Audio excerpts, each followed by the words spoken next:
तुम्हारी गर्लफ्रेंड तो तुमसे बहुत खुश होती होगी जैसे तुमने मुझे किया। वैसे सच बताऊं तो मेरी कोई गर्लफ्रेंड नहीं है और यह सब मैं इसलिए करता हूं क्योंकि मुझे अच्छा लगता है।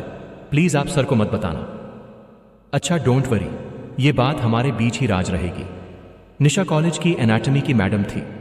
उनकी पहचान उनकी आवाज से ज्यादा उनकी मौजूदगी से होती थी।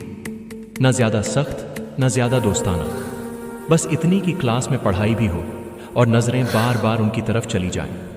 जब वह लेक्चर हॉल में आती, एक हल्की सी खामोशी अपने आप फैल जाती। आज भी उन्होंने डार्क कलर की फिटेड साड़ी पहनी थी, सिंपल ब्लाउज, खुले बाल और चलने का वह अंदाज जो बिना कोशिश के ध्यान खींच लेता है। स्टूडेंट्स की बातें धीमी पड़ जाती और निशा बिना कहा लेक्चर शुरू कर देती। उन्होंने आधी को पहली बार तब नोटिस किया जब पूरी क्लास डिसेक्शन के टाइम शोर से भरी थी और आधी एक कोने में खड़ा बिना बोले माइक्रोस्कोप सेट कर रहा था। उसकी नजरें बार बार उनकी ओर नहीं जा रही थी। वो काम में लगा था, शांत, फोकस्ड, कंट्रोल्ड। वो ज्यादा सवाल नहीं पूछता था, लेकिन जब पूछता तो सीधे मुद्दे पर। निशा को लगता था यह लड़का समझता है इसलिए कम बोलता है। उनकी नजर में आदि कभी कमजोर नहीं था, वह कॉन्फिडेंट लगा करता था। संयमित परिपक्व क्लास के बाद भी आदि दिख जाता। कभी लाइब्रेरी में नोट्स अच्छी तरह से अरेंज करता हुआ, कभी लेक्चर हॉल में प्रोजेक्टर को साइलेंटली ठीक करता हुआ, कभी ऑफिस के बाहर बुक्स और फाइल्स उठाए हुए। वो मदद करता था, पर कभी नजर मिलाने की कोशिश नहीं करता, जैसे उसका फोकस मैडम पर नहीं बस काम पर हो। निशा कभी कभी सोचती शायद किसी लड़की को इम्प्रेस कर रहा होगा। इस उम्र में अक्सर लड़के अपनी फीलिंग्स को काम के पीछे छुपा देते हैं, पर आधी अलग था। जब उसके दोस्त हंसते मजाक करते, वो उनके साथ जोर से नहीं हंसता, बस हल्की सी मुस्कान और फिर अपनी जगह पर लौट जाता। कॉरिडोर में वह पॉपुलर नहीं था पर रिलायबल था। निशा ने एक बार स्टाफ रूम में सुना, मैडम आदि तो स्ट्रांग है, प्रेशर हैंडल कर लेता है। वह बात उन्हें सही लगी, लेकिन किसी ने यह नहीं देखा कि जो लड़का हर समय संभला हुआ दिखता है वह अपनी थकान अक्सर अंदर ही छुपा लेता है। आधी रोज अपनी एनाटॉमी बुक के साथ सिर्फ शरीर के पार्ट्स नहीं पढ़ रहा था, वो अपने अंदर के डर, अपनी उम्मीदें और अपनी तन्हाई को भी चुपचाप डिसेक्ट कर रहा था। और निशा अब तक यह नहीं जानती थी कि जिस लड़के को वह स्ट्रांग समझ रही है, उसके अंदर एक ऐसा दर्द बैठा था जो सिर्फ समझे जाने का इंतजार कर रहा था। आधी को ज्यादातर लोग स्ट्रांग कहते थे। कॉलेज में कोई काम हो आधी कर देगा, किसी को नोट्स चाहिए आधी दे देगा, किसी को सपोर्ट चाहिए आधी खड़ा मिल जाएगा। लेकिन किसी ने यह कभी नहीं पूछा कि आधी खुद किसके सहारे खड़ा है। उसके दोस्त उसे मजबूत समझते थे क्योंकि वह कभी शिकायत नहीं करता था। वो ज्यादा हंसता नहीं था पर टूटता भी नहीं दिखता था। पर सच्चाई यह थी आधी टूटता था, हर दिन बस अकेले में। कॉलेज में उसके दोस्त थे, ज्यादा बोलने वाले, ज्यादा दिखने वाले और खुद को सबसे ऊपर समझने वाले। आदि उनके साथ बैठता था पर उनकी तरह नहीं था। वह सुनता ज्यादा था, बोलता कम। उसी ग्रुप में एक लड़की थी, कोई ड्रामेटिक प्यार नहीं, बस एक शांति सी लगती थी उसके पास। लाइब्रेरी में सामने बैठी होती, कभी कभी नजर मिल जाती और बस। आदि ने कभी कहा नहीं क्योंकि वह जानता था कहने से पहले खोने का डर होता है। लेकिन उसके दोस्तों ने देख लिया और उन्होंने वही किया जो अक्सर मजबूत इंसान के साथ होता है। एक दिन आदि ने देखा वही लड़की उसके दोस्त के साथ हंस रही थी, खुलकर बेझिझक। उस पल आदि को ना गुस्सा आया, ना जलन, ना लड़ाई, बस एक अजीब सी खामोशी उसके अंदर बैठ गई। उसने दोस्तों से कुछ नहीं कहा, बस थोड़ा पीछे हो गया, थोड़ा चुप, थोड़ा अकेला। उसी वक्त घर से कॉल आने लगी। मार्क्स कैसे हैं, रैंक क्या आए, डॉक्टर बनना है, याद है ना? आदि समझ गया था उसके लिए इमोशनल ट्यूटन का कोई स्पेस नहीं है।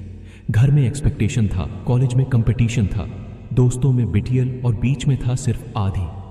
दिन में वह सब संभाल लेता था पर रातें भारी हो जाती थीं। हॉस्टल की खिड़की से बाहर देखता और सोचता, अगर मैं आज टूट गया तो मुझे पकड़ने कौन आएगा? कॉलेज में टीचर्स को लगता था कि आदि रिलायबल है, स्ट्रांग है, प्रेशर हैंडल कर लेता है, पर प्रेशर कभी हैंडल नहीं होता, वह बस अंदर जमा होता रहता है। एक दिन लाइब्रेरी में बैठा आदि एनाटॉमी की किताब खोले था। शब्द साफ नहीं दिख रहे थे, लाइनों में धुंध सी आ गई थी, दिल तेज धड़क रहा था। वो किताब पढ़ नहीं रहा था, वह खुद को संभाल रहा था। उस पल उसे पहली बार महसूस हुआ, स्ट्रांग दिखना सबसे थका देने वाला काम होता है और यही वह जगह थी जहां आदि अंदर से धीरे धीरे टूट रहा था। बिना शोर, बिना आंसू, बस एक चुपचाप बिखराव, और उसे खुद भी नहीं पता था कि बहुत जल्द कोई उसकी यह खामोशी देख लेगा। वो दिन बाहर से बिल्कुल आम था। कॉलेज वैसा ही शोर से भरा हुआ। स्टूडेंट्स अपनी अपनी जिंदगी में व्यस्त थे, लेकिन आदि के अंदर कुछ धीरे धीरे जवाब दे रहा था। उस सुबह उसने आईने में खुद को देखा। आंखों के नीचे हल्की थकान, चेहरे पर वही पुरानी शांति जो अब एक बोझ लगने लगी थी। क्लास में निशा मैडम पढ़ा रही थी। एनाटॉमी का टॉपिक चल रहा था, ह्यूमन नर्वस सिस्टम। विडंबना यह थी कि सब न्यूरॉन्स के बारे में सीख रहे थे और आदि का खुद का सिस्टम ओवरलोड हो चुका था। आज वह नोट्स नहीं बना रहा था, प्रोजेक्टर की तरफ भी नहीं गया, बस बेंच पर बैठा था और नजरें कहीं और थीं। निशा ने पहली बार नोटिस किया, आदि क्लास में था पर मौजूद नहीं था। लेक्चर के बीच उनकी नज़र बार बार उसी तरफ जा रही थी। स्ट्रांग स्टूडेंट आज असामान्य रूप से चुप था। क्लास खत्म हुई, स्टूडेंट्स निकलने लगे। आदि भी उठा पर लाइब्रेरी की तरफ नहीं गया, सीधे कॉरिडोर के आखिरी कोने में जा बैठा, जहां अक्सर कोई नहीं जाता था। वहां बैठकर उसने बैग खोला, किताब निकाली और बस देखता रहा। शब्द अब समझ में नहीं आ रहे थे। दिल तेज धड़क रहा था, हाथ हल्के कांप रहे थे। वह खुद से कह रहा था, बस थोड़ा संभाल लें, थोड़ा और। लेकिन कभी कभी थोड़ा और संभालना ही सबसे मुश्किल हो जाता है। उसी वक्त निशा मैडम लाइब्रेरी से निकल रही थी। उनकी नज़र उस कोने पर पड़ी। आदि वहां था, अकेला, टूटा हुआ, बिना रोए। उन्होंने पास आकर धीरे से कहा, आदि। वो सिर नहीं उठा पाया। तुम क्लास के बाद कभी यहां नहीं बैठते। हम सब ठीक है, बस यही सवाल था। कोई लेक्चर नहीं, कोई सलाह नहीं, सिर्फ सब ठीक है। और आदि वहीं हार गया। उसकी आंखें भर आईं। वो जल्दी से पोंछना चाहता था, पर आंसू पहले ही गिर चुके थे। मैडम, उसकी आवाज कांप गई। मैं थक गया हूं। यह वाक्य छोटा था, पर सालों का बोझ लिए हुए था। वह बोलता गया, रुक रुक कर, जैसे हर शब्द निकालने में हिम्मत लग रही हो। सब मुझसे स्ट्रांग होने की उम्मीद रखते हैं। पेरेंट्स, मार्क्स, रैंक, फ्यूचर, दोस्त मजाक में छीन ले गए जो मुझे पसंद था, और मैं किसी से कुछ कह भी नहीं सकता। उसने सिर झुका लिया। मैडम, कभी कभी लगता है अगर मैं आज गायब हो जाऊं तो किसी को फर्क भी पड़ेगा। वह पल था जहां आदि पूरी तरह टूट चुका था। निशा कुछ क्षण चुप रही। उन्होंने कोई सवाल नहीं किया, कोई सॉल्यूशन नहीं दिया, बस वहीं खड़ी रही, क्योंकि कुछ टूटन सिर्फ सुनी जाती है, ठीक नहीं की जाती। और उसी खामोशी में आदि को पहली बार महसूस हुआ, शायद आज कोई उसे देख रहा है। आदि की आवाज जब थमी तो वहां कोई जवाब तुरंत नहीं आया। कॉलेज का वह कोना पहली बार इतना शांत लग रहा था, इतना खाली, और फिर भी इतना भरा हुआ। निशा मैडम कुछ पल वहीं खड़ी रही। उन्होंने ना आदि से नजर हटाई, ना यह जानने की कोशिश की कि वह रो रहा है या नहीं। उन्हें एहसास था, इस वक्त देखा जाना सबसे ज्यादा भारी पड़ सकता है। उन्होंने बहुत साल पढ़ाया था, स्टूडेंट्स के डर देखे थे, फेलियर्स देखे थे, कॉन्फिडेंस टूटते देखे थे, लेकिन आज पहली बार उन्होंने एक स्ट्रांग स्टूडेंट को थक कर बैठते देखा था। आदि कुछ नहीं बोला, बस सिर झुकाए बैठा रहा। निशा मैडम धीरे से बोली, तुम्हें तो पता है आदि, स्ट्रांग रहना कभी कभी सबसे मुश्किल काम होता है। आदि ने चौंक कर उनकी तरफ देखा, जैसे किसी ने उसके अंदर की बात पहली बार शब्दों में कह दी हो।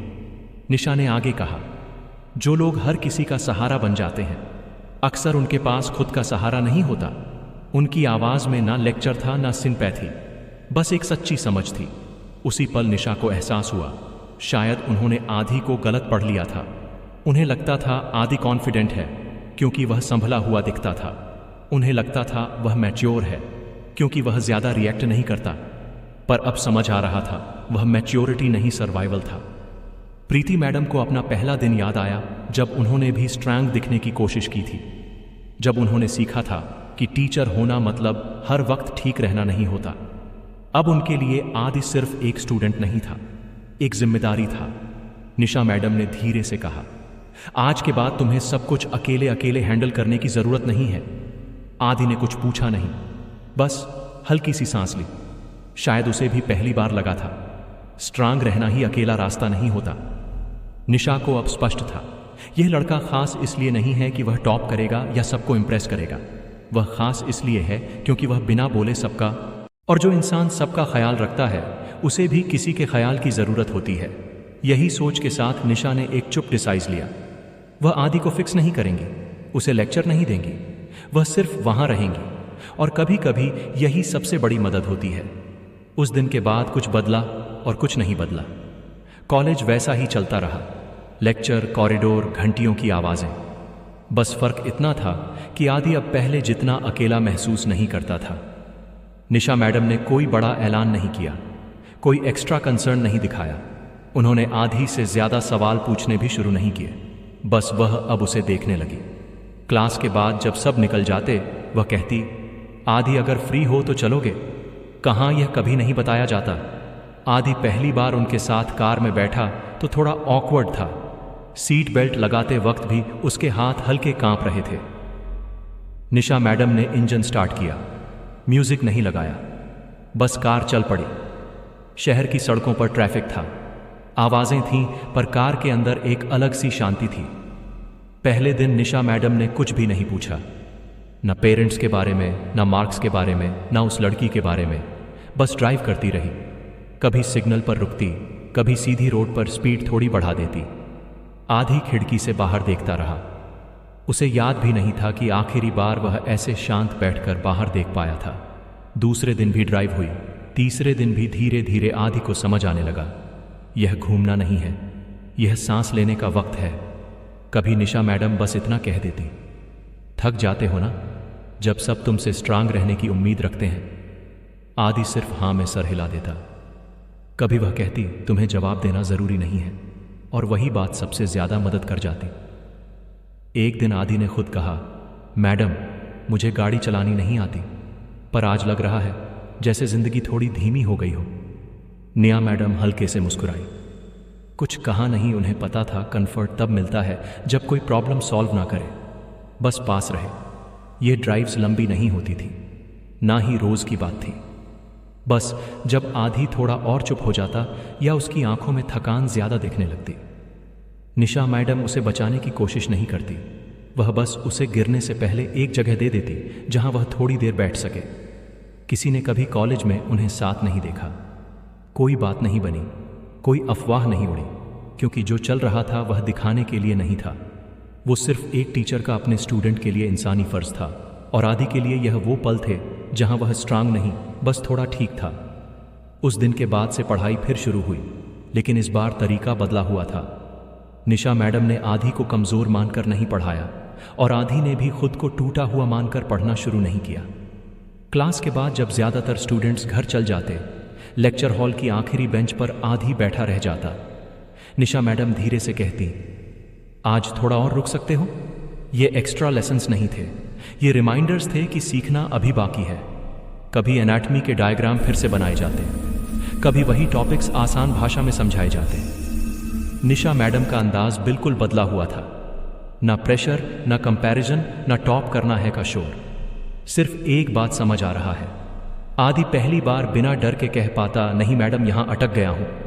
और प्रीति मैडम बस कहती, कोई बात नहीं, रुकते हैं, फिर से देखते हैं। यही ट्रांसफॉर्मेशन था। आदि अब ज्यादा पढ़ रहा था, पर ज्यादा घंटों तक नहीं, ज्यादा मन से। वह रात को पढ़ते समय अब खुद को पनिश नहीं करता था। ब्रेक लेता, सांस लेता और फिर वापस शुरू करता। धीमा था पर स्थिर था।